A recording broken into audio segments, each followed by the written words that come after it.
기도하겠습니다. 사랑하는 주님, 이 시간 말씀 가운데 임재하여 주셔서 전하는 자와 듣는 자가 주의 성령의 능력으로 함께 감동받고 감화하고 그 말씀 따라 살아갈 수 있는 힘을 부어 주십시오. 오늘도 이 말씀을 통해서 주님이 우리 가운데 하시고자 하시는 모든 말씀들이 각자의 심령에 레마의 말씀으로 들려질 수 있도록 인도해 주십시오. 감사드리고 예수님의 이름으로 기도합니다. 아멘.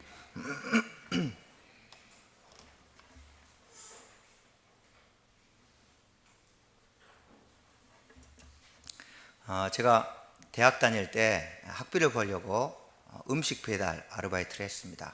한 번은 배달하고 오는데 제 바로 앞에 있던 오토바이가 좌회전하면서 마주오던 트럭하고 충돌해서 그 운전자가 그 자리에서 죽었습니다. 그걸 본 뒤로 저는 절대 오토바이 운전하지 않습니다. 앞으로도 영원히 안 할 겁니다.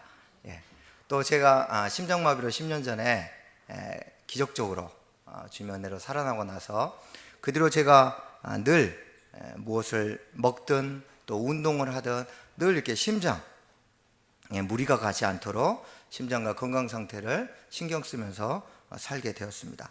나중에는 이제 시간이 지나서 의식하지 않고 노력하지 않아도 그냥 자연스럽게 그렇게 심장을 조심하면서 살게 되었습니다. 죄악 속에 살던 제게 예수님이 찾아오셨고 저에게 구원의 복음의 은혜를 주셨습니다. 그때 그 복음의 충격은 엄청났습니다. 그런데 시간이 지나면서 차츰 그 충격들이 사라지고 기억들이 희미해지기 시작합니다. 오토바이 사건 때문에 오토바이에 대한 생각이 바뀌어서 오토바이를 타지 않는데 정작 복음이 제 안에 들어왔는데 그래서 주님께서 저를 죄로부터 구원하셨는데 저는 여전히 죄를 쉽게 허용하고 죄와 싸우기를 주저하고 있습니다. 심장병 하나 때문에 심장병 중심으로 살았었는데 복음이 내 안에 들어왔는데도 여전히 우리 삶은 복음 중심적이지 않는 것 같습니다. 이 상상조차 할 수 없는 거대한 복음과 충돌했는데 왜 우리는 변화되지 않을까요? 변화가 또 중단되었을까요? 이 언젠가 맛봤던 예배의 감격 벌써 사라진 지 오래입니다. 말씀이 송이꿀보다 더 달던 시절이 그립습니다. 기쁨과 감사가 아니라 의무와 다툼으로 봉사하고 섬기는 우리 자신의 모습을 보면서 지쳐갈 때도 있습니다. 과연 우리는 복음으로 변화될 수 있을까요? 중단됐던 삶의 변화를 다시 일으킬 수 있을까요? 주님은 오늘 본문을 통해서 다시 한번 우리를 복음 앞에 직면케 하고 그 복음을 통해서 우리가 어떤 결과물을 남겨야 될지를 가르쳐 주고 있습니다. 그런데 그 방식이 아주 독특합니다. 이 세 가지 시제를 통해서 복음으로 변화된 과정과 방법들을 설명하고 있습니다. 과거 시제, 현재 시제, 미래 시제라는 이 시간을 통해서 복음이 우리의 과거를 어떻게 변화시켰고 또 현재를 변화시키고 있으며 앞으로 미래를 변화시킬 것인지에 대해서 이 세 가지 방식으로 설명하고 계시는데 그 설명하신 예수님을 만나러 가보겠습니다. 첫 번째는 과거입니다. 예수님께서 지금 말씀하시는 배경은 이제 전도여행을 떠나기 직전에 그 제자들을 앞두고 전도여행을 어떻게 할 것이며 닥칠 일들에 대해서 설명하고 있습니다. 그러면 이런 문맥을 쭉 따라봤을 때 앞으로 너희가 전도여행 가게 되면 이런 일들을 경험하게 될 거다. 계속 현재나 미래에 있을 이야기들을 하셔야 됩니다. 그런데 34절과 35절은 그렇지 않습니다. 34절에 보면 예수님께서 제자들에게 복음을 전해주신 이유가 화평이 아니라 금을 주셔서 가족들 간에 불화하게 하기 위함이라고 말씀합니다. 약간 문맥과 어울리지 않는 듯한 말씀하십니다. 이게 우리말로 되면 지금 주님이 말씀하시면서 제자들에게 지금 화평을 주시고 지금 금을 주신 것처럼 되어 있지만 원어로 보면 과거 능동태 시제로 기록되어 있습니다. 우리는 과거의 복음을 들었을 때 어떤 기대를 갖고 있습니까? 여러분 중에 혹시 예수님에 대한 전도를 받거나 복음을 들으면서 우리 집 망해야지, 예수님 믿고 아주 고난 속에 푹 들어가 보자, 이런 기대를 하고 예수님 믿은 적 있습니까? 아니죠. 우리 삶이 평탄해지기를, 뭔가 막히지 않는 것들이 시원하게 뚫려지기를, 그래서 아주 형통한 삶을 살기를 기대하고 예수님을 믿고 복음을 받아들였습니다. 그런데 주님은 우리의 기대와 달리 복음을 받아들이면 마음의 평화가 찾아오지 않고 불화만 가득한 검을 주신다는 섬뜩한 말씀을 하십니다. 34절의 말씀을 먼저 이해하려면 검에 대해서 좀 살펴봐야 되는데, 성경에서 검은 두 가지를 상징합니다. 하나는 투쟁, 하나는 분리입니다. 근데 우리는 대부분 성경에서 검을 생각할 때 투쟁, 싸움을 생각합니다. 그래서 이 말씀의 검을 들고 또 승리의 검, 이렇게 검이면 뭔가 싸우고 대적하고 투쟁을 의미하는데, 오늘 본문은 이 투쟁의 의미가 아니라 분리, 바로 나누고 자르고 분리시키는 검의 의미를 사용하셨습니다.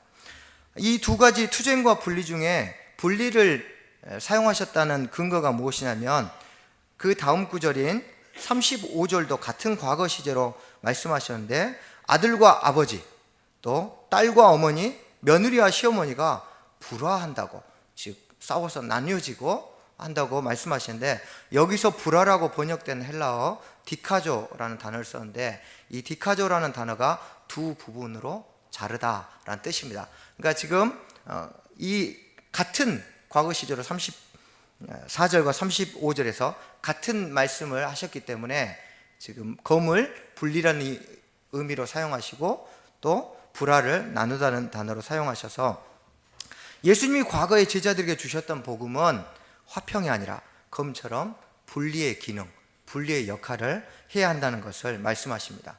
결국 진정한 복음이란 무엇인가? 우리의 삶을 무엇인가로부터 분리시켜야 된다는 겁니다.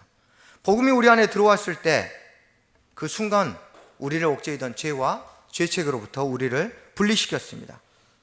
복음이 우리 안에 들어온 순간 사망과 세상으로부터 또 그 욕망으로부터 우리를 분리시켰습니다. 사단의 나라에서 분리시켜서 하나님 나라 백성이 되게 하셨습니다. 그러므로 성경적인 복음을 듣고 예수님을 영접한 사람은 그의 삶의 내면과 외면에 세상과 또 죄와 분리된 흔적들이 나타나야 합니다. 바울은 갈라디아서 6장 17절에서 그것을 이렇게 표현합니다. 내가 내 몸에 예수의 흔적을 지니고 있노라. 복음이 세상과 분리된 흔적을 자신의 몸에 남겼다고 고백합니다. 하나님과 분리되는 고난을 통해서 주님은 우리에게 구원을 선물하셨습니다.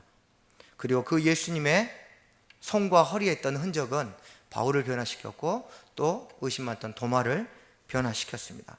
도마는 그 주님의 손에 있던 분리의 흔적을 보고 주님을 전하다가 순교하는 삶을 살았습니다. 이렇게 복음 자체의 능력이 우리를 죄와 세상으로부터 분리시켜서 다시 하나님과 하나 되고 화목하게 만들어야 하고, 그것들이 지금까지 계속 지속되어야 합니다. 요즘 목사 안수 받기 전부터 고민하고 우려했던 일들이 벌어지고 있습니다. 복음의 능력이 저를 세상과 죄와 분리시켜야 되는데, 목사라는 타이틀이 저를 세상과 분리시키려고 하고 있습니다. 7살 딸까지도 아빠 목사가 그러면 안 돼요. 네. 약속을 지키세요. 어린이날 선물 언제 줄 겁니까? 이런 이야기를 합니다. 왜 거기에 목사를 붙입니까? 제 스스로든 목사가 됐으니까 좀 다르게, 또 주변의 의식이든 자꾸 타이틀이 저를 세상과 죄와 분리시키려고 하고 있습니다. 복음의 능력이 사라지면 거기에는 경건의 모양만 남습니다. 경건의 모양은 직분이나 신앙 경력, 이런 것들로 죄와 싸우려고 합니다. 내가 믿은 지 몇 년이 됐는데, 내가 그래도 이 정도인데. 복음의 능력이 아니라 우리가 가진 직분이나 우리의 위치로 세상과 죄와 분리를 시도하면 시도할 수도 없거니와 허탈감만 남게 됩니다. 자, 그렇다면 분명히 우리가 과거의 복음을 듣고 예수님을 믿었는데도 불구하고 세상과 분리되지 않는 우리의 현실을 어떻게 이해해야 할까요? 세상과 분리되지 않는 삶을 살게 되는 두 가지 이유가 있습니다. 첫 번째는 복음을 제대로 이해하지 못했기 때문입니다. 그럼 어떤 복음을 이해해야 합니까? 성경이 말하는 복음을 이해해야 합니다. 근데 우리는 대부분 자기 복음을 믿습니다. 내가 이해한 복음, 이렇게 예수님이 이런 분일 거야, 이렇게 나를 구원하셨어. 다 자기가 생각하는 복음을 믿고 교회를 다니고 오랜 신앙의 경력이 쌓이면서 굳어지면 삶은 전혀 믿는 바와 다르게 나타납니다. 둘째는 선택보다 타협을 중요하게 여기기 때문입니다. 복음은 둘 중에 하나를 선택하는 겁니다. 적당하게 타협하면서 평화를 얻는 것이 아닙니다. 선택보다 적당히 타협하면서 세상과 교회 양쪽의 이득을 다 취하라는 자세를 버리지 못하기 때문에 우리 삶이 믿는 바대로 살지 못하는 겁니다. 겉보기에는 세상과 타협으로 얻는 화평이 세상과 분리되어서 얻는 평안보다 훨씬 더 매력적입니다. 그러나 타협으로 얻는 화평은 유통기한이 있습니다. 그러나 분리로 얻는 평안은 기한이 없습니다. 타협으로 얻는 평안은 깊이가 없습니다. 그러나 세상으로부터 분리되어 예수님과 함께할 때 얻는 평안은 그 깊이를 측량할 수 없습니다. 성경은 세상과 분리되어 살았던 사람들의 이야기로 가득 차 있습니다. 그 이야기의 요약이 히브리서 11장입니다. 세상과 분리되어 살았던 사람들의 이야기가 히브리서 11장에 기록되어 있는데, 노아는 세상의 조롱에도 방주를 만들기를 멈추지 않았습니다. 아브라함은 세상인 갈대아우를 떠날 때 갈 바를 알지 못하면서도 믿음으로 떠났습니다. 모세는 하나님의 백성과 함께 고난받는 것과 상주심을 바라보면서 죄악의 낙을 누리는 것, 또 애굽의 보화를 포기할 수 있었습니다. 수많은 믿음의 사람들이 본향을 사모함으로 나그네의 삶을 자처했고, 심한 고문을 받아도 구차히 풀려나기를 원하지 아니했습니다. 히브리서 기자는 이런 사람들을 지칭해서 세상이 감당치 못한 자라고 평가했습니다. 복음은 우리를 세상이 감당하지 못할 사람으로 만들기 위해서 먼저 세상과 분리를 시도합니다. 유다 왕족이었던 다니엘과 세 친구는 포로 신세였지만 왕의 음식과 포도주로 자신을 더럽히지 않기 위해서 결국 타협이 아닌 분리를 선택했습니다. 왕의 금신상 앞에서 절하지 않기 위해서 타협보다 그리 아니하실지라는 신앙으로 목숨을 걸며 우상 숭배와 분리를 선택했습니다. 이들이 타협보다 분리를 선택하자 하나님께서 은혜를 베풀어 주셨습니다. 우리가 복음으로 세상과 분리되기를 거부하고 타협한다면 밖에 버려져 마르다가 불에 던져 살라지고 주님과 영원히 분리되고 말 것입니다. 사단은 우는 사자처럼 삼킬자를 찾으면서 우리에게 타협안을 제시합니다. 선악과 앞에서 하와에게 타협안을 제시했던 것처럼, 40일 금식을 끝낸 예수님 앞에 타협을 제안했던 것처럼 우리를 유혹할 겁니다. 그때 우리는 세상과 분리될 것인지 아니면 주님과 분리될 것인지 선택해야 합니다. 중요한 것은 세상과 복음은 절대 양립할 수 없다는 겁니다. 오늘도 우리의 삶이 죄와 세상과 완전히 분리된 복음의 능력으로 분리되어서 주님과 하나 되는 삶이 되기를 축복합니다. 두 번째로 현재입니다. 복음을 제대로 이야기하고 또 세상과 분리되어 살던 사람에게도 그것이 과거가 되어버리고 내 현재의 삶에 대한 고민은 여전합니다. 과거에 분리된 삶이 현재로 이어지지 않습니다. 예수님이 이런 삶의 괴리감을 호소하는 우리에게 36절부터 38절을 통해서 복음이 현재 우리의 삶에 어떤 결과물을 남길지에 대해서 말씀하고 있습니다. 이때도 36절부터 38절은 주요 동사가 현재 능동태 시제를 사용하셨습니다. 유대인들은 무엇을 강조할 때 중요한 것을 단어를 앞에 배치하거나 또는 여러 번 반복합니다. 37절에서 38절에는 반복하는 방식을 통해서 강조하셨는데 세 번 강조하신 게 있습니다. 내게 합당하지 아니하다, 이 말씀을 세 번이나 반복하셨습니다. 그럼 먼저 합당하다는 단어는 헬라어 악시오스라는 단어를 썼는데 매우 가치 있는 이런 뜻입니다. 그런데 지금 내게 합당하지 아니하다 그랬으니까 가치 없다는 거죠. 이 표현을 그대로 지극하면 그는 나에게 매우 가치 없다, 또는 그는 나에게 매우 가치 없는 존재다, 그런 말씀입니다. 그러면 예수님은 어떤 행동을 할 때 그런 사람을 가치 없다고 여겼습니까? 부모나 자식을 예수님보다 더 사랑하는 사람, 또는 십자가를 지고 예수님을 따르지 않는 사람을 가치 없는 사람, 가치 없는 존재로 여기셨습니다. 그런데 예수님은 왜 이런 가치에 대해서 이야기하면서 가족 이야기를 예로 드셨을까요? 이 당시 유대인들은 가족 사랑을 최고의 가치 있는 걸로 여겼습니다. 누가복음 9장 59절 이하를 보면 예수님이 3명의 사람들을 제자로 부르는 사례가 기록되어 있는데, 그 중에 누가복음 9장 59절에 보면 한 사람에게 나를 따르라고 말씀합니다. 그저 그 사람이 예수님께 자신의 아버지를 장사하고 돌아오도록 허락해달라고 합니다. 장사 지낸 기간만 1년이 걸립니다. 그래서 예수님이 허락하지 않고 즉시 따르라고 말씀하십니다. 또 61절에 또 다른 사람에게 나를 따르라고 하자 가서 가족에게 작별 인사하고 올 수 있도록 허락해달라고 합니다. 이런 장면들만 보아도 이 당시 유대인들이 얼마나 가족 사랑을 최고의 가치로 여겼는지 알 수 있습니다.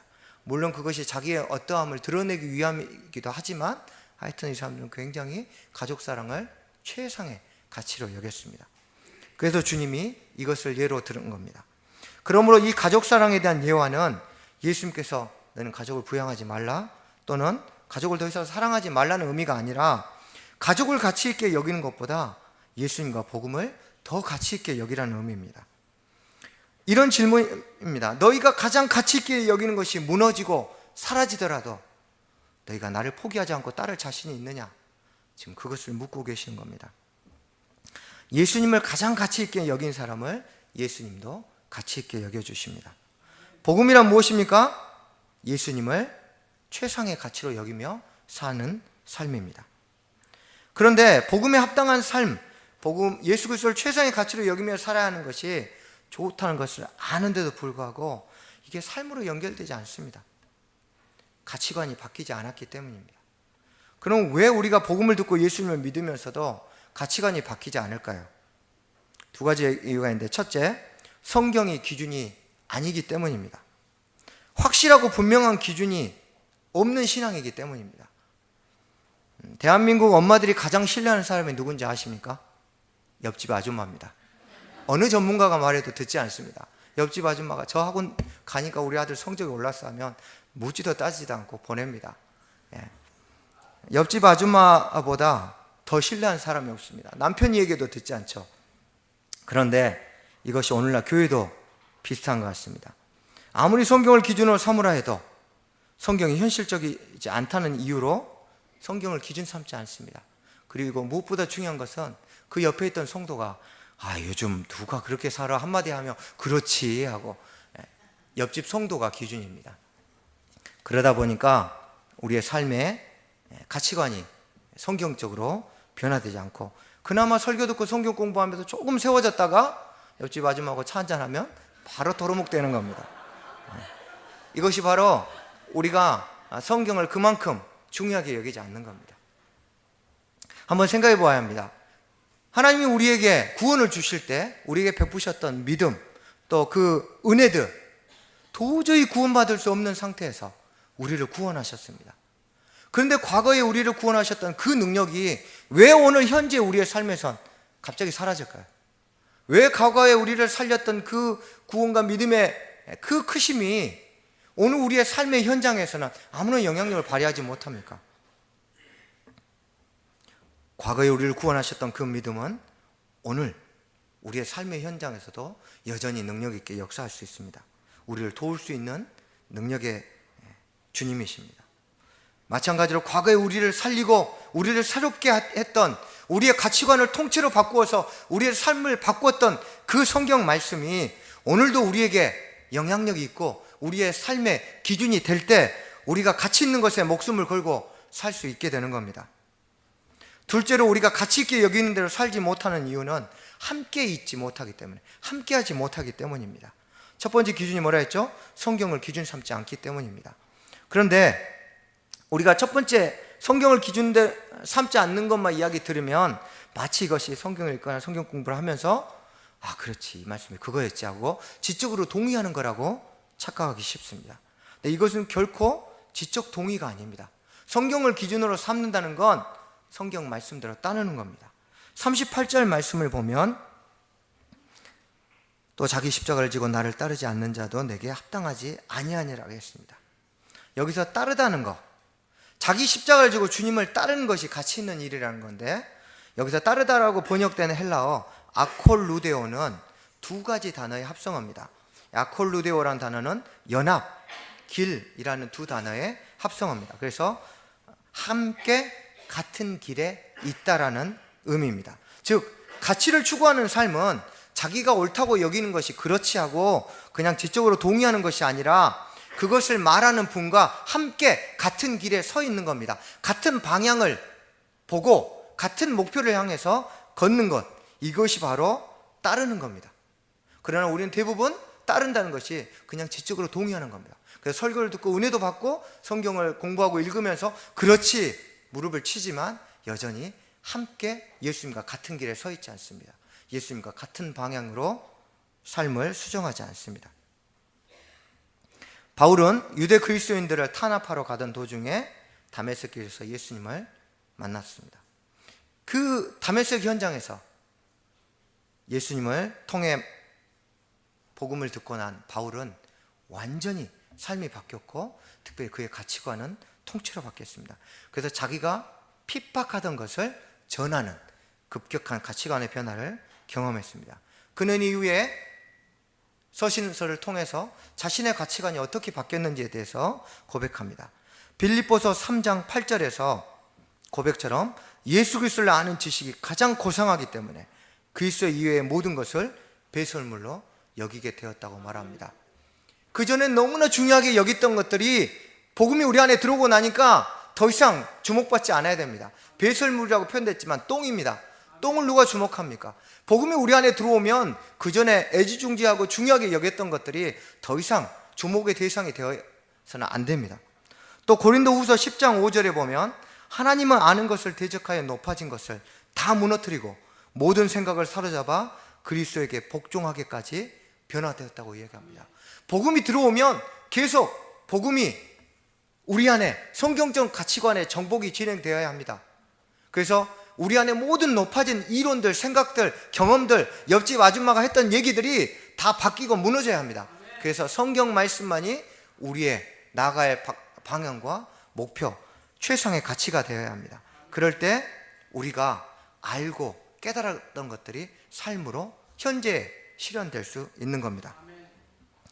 결국 바울이 보여준 삶이 우리에게 주는 교훈은 바울은 그렇게 가치관이 바뀌고 나서 세상을 복음으로 내가 편만하게 복음을 전했다고 복음으로 물들였습니다. 우리는 우리 자신이 세상에 물들든지 아니면 세상을 예수 그리스도로 물들이든지 둘 중에 하나입니다. 그러나 우리는 세상을 그리스도로 물들이고 싶어 합니다. 그러나 내가 먼저 물들여야 합니다. 그리고 복음으로 예수 그리스도를 최상의 가치로 주님이 말씀하신 성경이 나에게 중요한 가치가 되지 않으면 절대로 세상을 물들일 수 없습니다. 오히려 내가 물들 뿐입니다. 그러므로 우리는 지금부터 주님의 말씀으로 우리가 가지고 있는 모든 생각들을 변화시켜서 성경을 최고의 가치, 우리의 기준으로 삼아야 합니다. 그럴 때 우리 자신뿐만 아니라 우리 주변부터 그리스도로 물들어가는 것을 보게 될 겁니다. 세 번째로 미래입니다. 마지막 복음은 우리의 미래에 어떤 결과를 선물할지에 대해서 예수님은 말씀하고 있습니다. 39절을 보면 자기 목숨을 얻는 자는 잃을 것이요 나를 위하여 자기 목숨을 잃는 자는 얻으리라고 얘기했습니다. 좀 수수께끼 같은 말씀인데 이 말씀의 의미는 이겁니다. 사람이 스스로 무언가 열심히 얻으려고 노력하는데 그걸 잃게 하시는 분이 있다는 겁니다. 또 열심히 살고 뭔가 기도하면서 말씀대로 살려고 하는데 자꾸 뭔가 계획들이 무너지고 원하는 대로 되지 않고 잃는 것이 있는 것, 그것들을 잃게 하는 분이 있다는 말씀입니다. 즉 우리가 뭔가를 얻으려고 해도 잃게 하시는 분이 있고 우리가 자꾸 이뤄지는데도 예수님 때문에 내가 무너지고 잃은 것이 있으면 다시 얻게 하시는 분이 있다는 겁니다.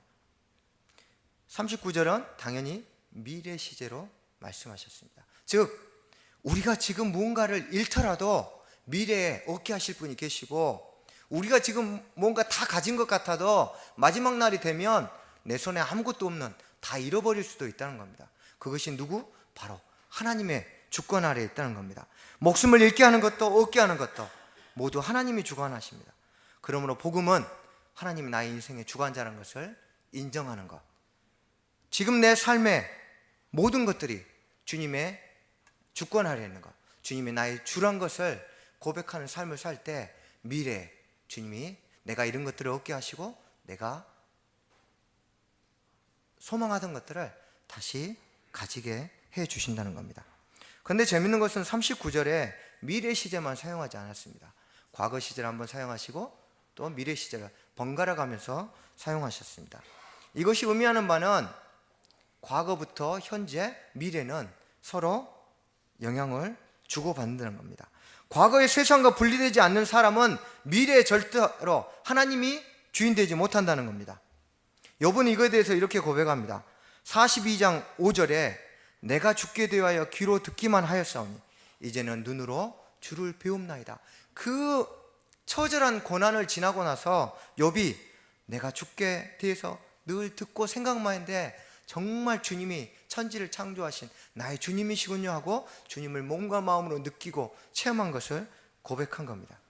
그런데 이 고백은 과거, 바로 욥기 1장 21절에 고난받은 시작 지점에 주신 이도 여호와요 거두신 이도 여호와라는 과거의 믿음의 고백의 결과입니다.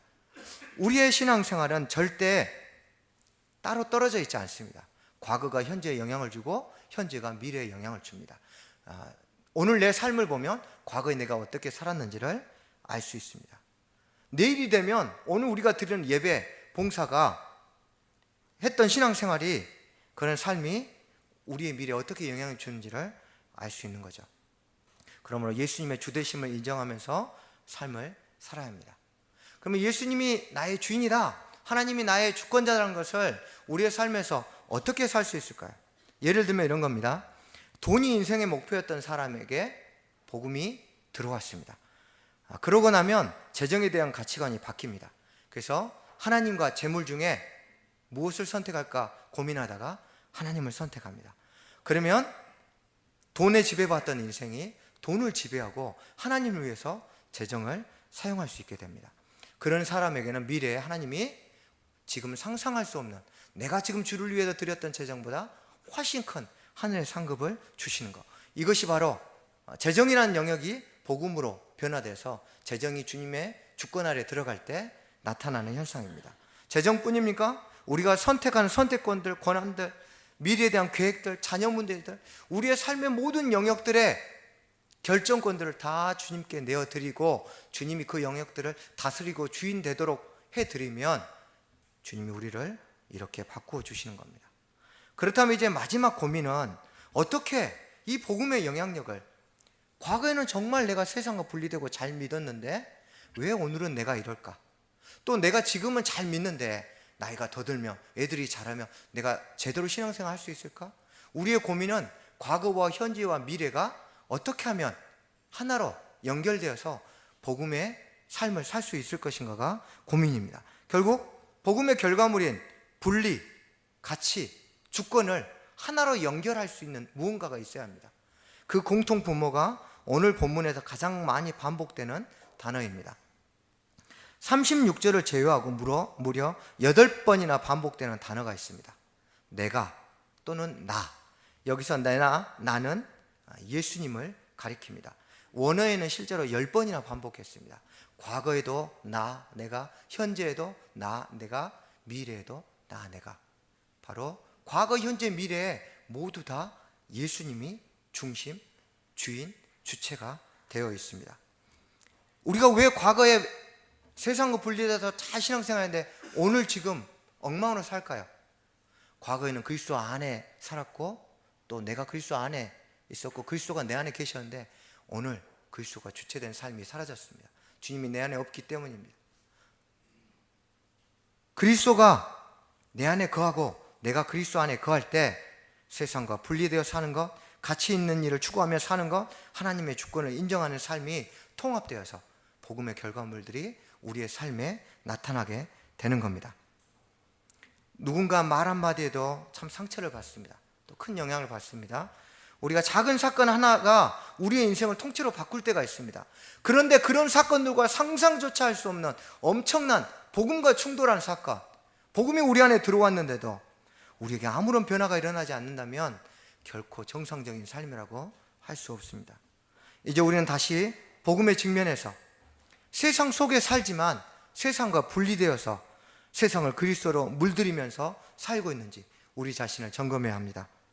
현재 우리가 가장 중요하게 여기는 것이 성경적인 건지 다시 한번 생각해 봐야 하고, 성경적인 것을 기준 삼고 지적으로 동의하는 것뿐만 아니라 주님이 우리에게 말씀하시는 것, 함께 주님과 같은 길을 걸어가야 합니다. 복음은 하나님만 유일한 주라고 고백하고 그것이 실제 우리의 삶에서 우리의 삶의 모든 영역들이 주님의 다스림이 실현될 때